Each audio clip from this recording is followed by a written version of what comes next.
Hello and welcome back. My name is Jocelyn and I am a teacher and digital nomad, currently working with Outschool, Cambly, and VIP Kid. For one of the platforms that I teach with Outschool, I actually get to set my own rates. So in today's video, I'm going to talk about a question that I get often, which is how much should I be charging for my classes? And while this is a very personal question and the only person who can truly answer it is you, I want to share 3 things you should consider before setting your prices.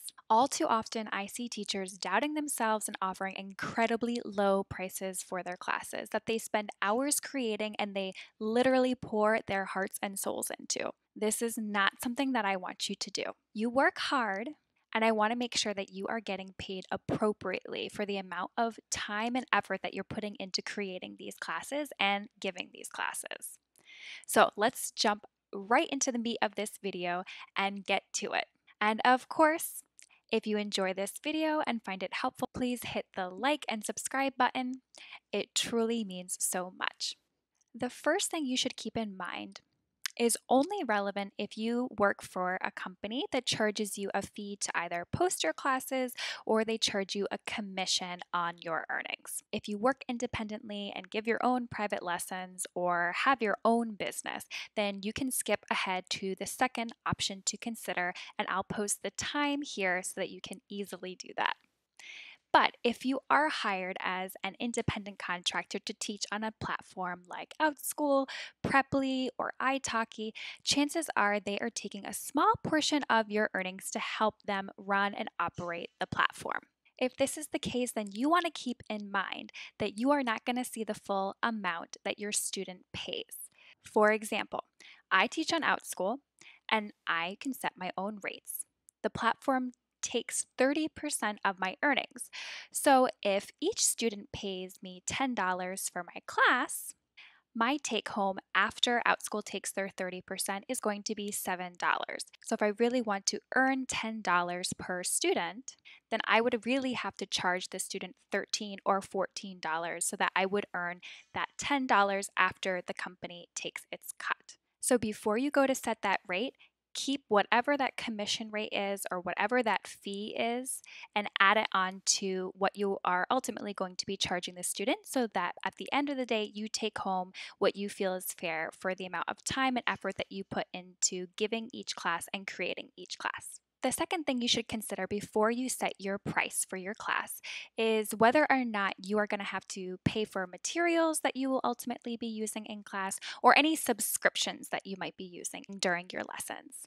So if you purchase subscriptions such as Nearpod, WordWall, Canva, maybe a Zoom subscription, keep track of all of those business expenses because you're going to need to make sure that the earnings from your classes are going to cover those extra costs. You may also teach a subject where you need to buy additional supplies, like an arts and crafts class, a science class, or maybe a cooking class. So if you're spending money to create your classes, then you can definitely justify charging more to cover those costs. The final and most important thing to consider when you are charging your classes is the work that you are putting into your classes outside of class time.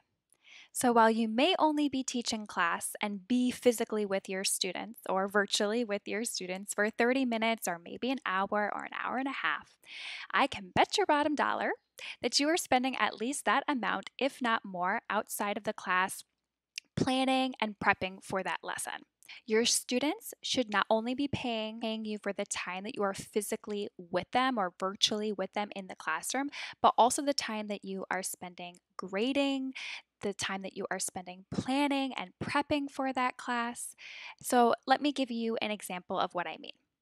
My lessons are 30 minutes long, but I probably spend at least an hour creating lesson plans each week, and then an additional 30 minutes or so messaging families, prepping for my classes, and creating practice activities for my students to do outside of class. So while the student is only with me for 30 minutes, I want the price of my class to reflect the fact that I am putting in a total of 1 to 2 hours of work per class. And I highly suggest that you do the same. So, these are my top 3 things to consider when setting the prices for your classes. And I want to leave you with a few final words of encouragement because I have been where you have been. And I used to be so scared to ask for what I thought my classes were worth. When I first started, I fell prey to self doubt and definitely priced my classes way too low. And when I finally realized how much work I was putting outside of the class time, I quickly became discouraged and totally burnt out. Trust me, do not feel afraid to consider those extra hours when you are setting your prices. When you feel like you are being appreciated as a teacher and are being paid appropriately for the work that you're putting in, you are going to feel so much better about your classes and overall be happier because it's reflected in your paycheck. And I know people often say that teachers don't work for the paycheck. We work because we love the students. And while that's true, like I would not be a teacher if I did not love my students and did not enjoy what I do. But teachers are human. You are a human. I am a human. We have bills to pay. We have things that we need to pay for.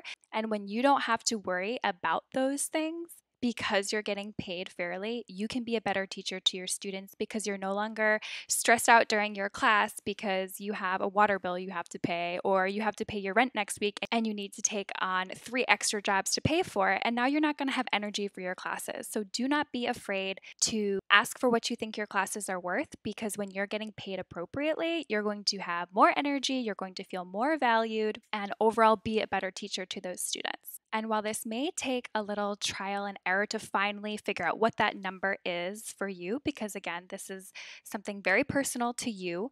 What you think is appropriate is going to be different than what somebody else thinks appropriate. But don't be afraid to play around with the number a little bit until you settle in on something that feels right to you.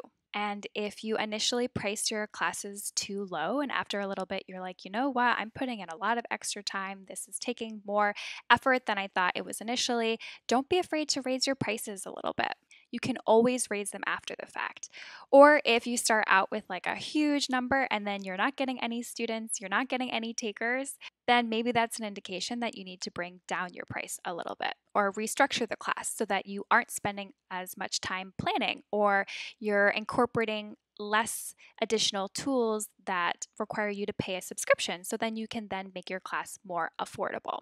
So don't be afraid to play around with it.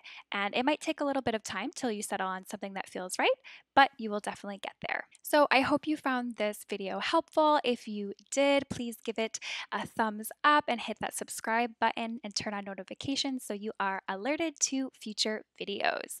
It has been a pleasure chatting with you, and I look forward to seeing you in the next video. Bye for now.